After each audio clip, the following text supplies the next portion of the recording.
What's goody, everybody? Welcome back. This is part two of my five, maybe six-part series of ranking my top five players at each position going into my big board. Now, today's position, we're going to be talking about the shooting guard position.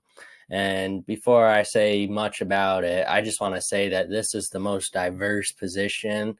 So, if your team is looking to draft a shooting guard, you got to figure out what type of shooting guard do you want. Do you want a certified sniper? Do you want an athletic guy that can also play the three or possibly the four?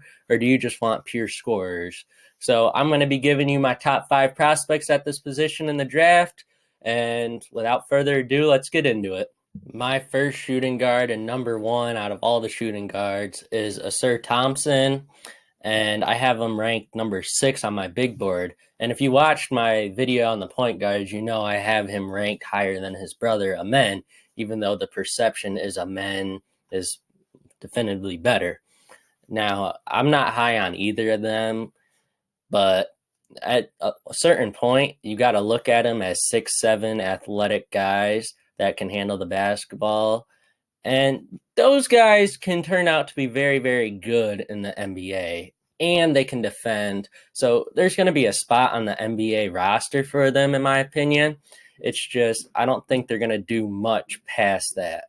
Now, the reason I love Ausar more than Amen is because Ausar's shown better flashes of shooting ability. And in order to really stay in the NBA, you have to be able to shoot.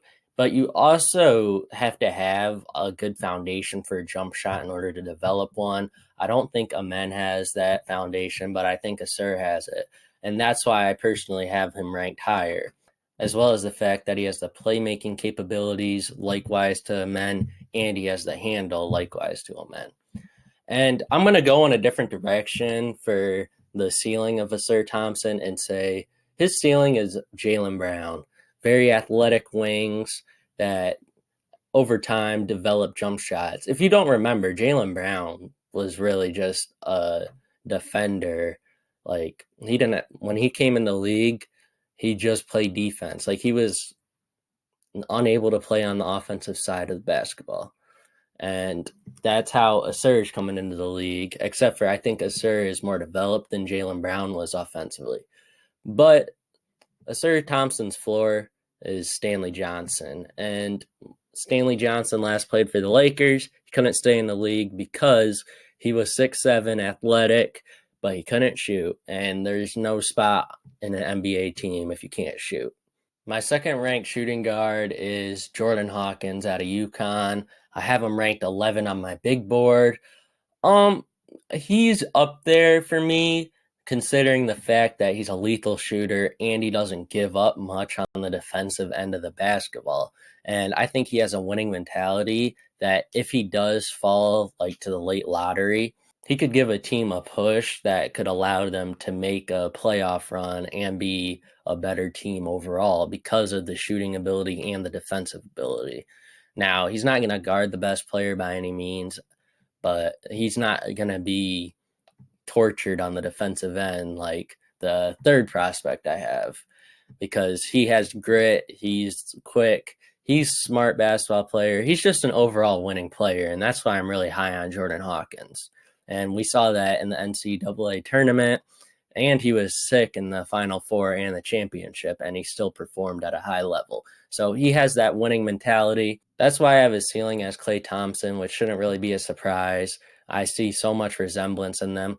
But Jordan Hawkins' floor is actually Kentavious Caldwell Pope, and Kentavious Caldwell Pope is a quality NBA player. Now, by no means is he a top player, but he's also not on the lower end of it. And that means Jordan Hawkins, in my opinion, has a really high floor. So at his worst, I think he's going to be KCP, and at his ceiling, he's going to be Klay Thompson. Now at number 3, it's Grady Dick. I have him ranked 13 overall in my big board, but Grady Dick's going to be on an NBA roster, in my opinion. Like, there's no doubt about it. He's going to be in the NBA for at least 10 years. As long as he can shoot, he's going to be in the league. It's just, he honestly shows resemblance of what Duncan Robinson was, but he's a little bit more athletic than Duncan Robinson. Duncan Robinson is getting better, but I think that's likely what we're going to get from Grady Dick. And I think Duncan Robinson is his floor, but that's also a high floor because that means he's going to be coming off your bench in the NBA. But at his ceiling, it's probably Michael Porter Jr., who can't really defend. But given that Michael Porter Jr. is 6'10", he isn't a complete liability. Grady Dick is taller. You could argue that he's going to be a small forward, but I think it's better off for him to play the two guard at the 6'7" height, since the NBA is looking to go in a direction of taller players. But that's just my personal opinion. Now at number 4, we have Keyonte George, and he's my 19th ranked prospect on my big board overall. Now, this is where we get diverse in talking about the shooting guard position, because at one we had Ausar Thompson, who is just a freak of nature, and then at 2 and 3 we had sharpshooters. Keyonte George at 4, he is just a really good scoring guard. Now, could he develop playmaking over time? Yes, but I'm not really sold on that. He's also a defensive liability. That's why I have him ranked on the lower end of my big board. So honestly, he could be like Donovan Mitchell, pure scorer that has playmaking at his ceiling, but his floor is also Johnny Davis. Now, if you don't know, I wasn't high on Johnny Davis last year, and guess what? Wizards took him at 10, and he sucks. Now at number 5, I have Bryce Sensabaugh, and he's my 22nd ranked prospect overall on my big board. I have Keyonte George over him because Bryce Sensabaugh is really only being looked at now as a potential first-round pick or maybe a lottery pick because of his efficiency at Ohio State. But other than him being an efficient scorer, there wasn't really much about him that makes NBA teams jump. And there wasn't really anything besides that efficiency and scoring that made me personally high on him. I think Keyonte George is a better three-point shooter and a more explosive scorer.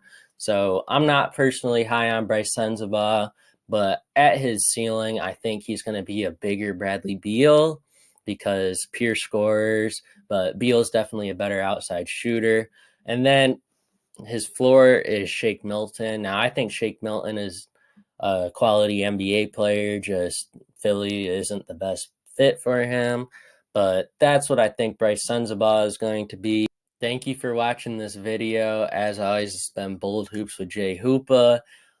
Small Forwards is coming out tomorrow, and if you haven't watched the Point Guards video, please go watch it because, as I said, the big board will be coming out either Thursday or Wednesday. I haven't figured that out yet, but stay tuned and stay ready and stay posted. Bye.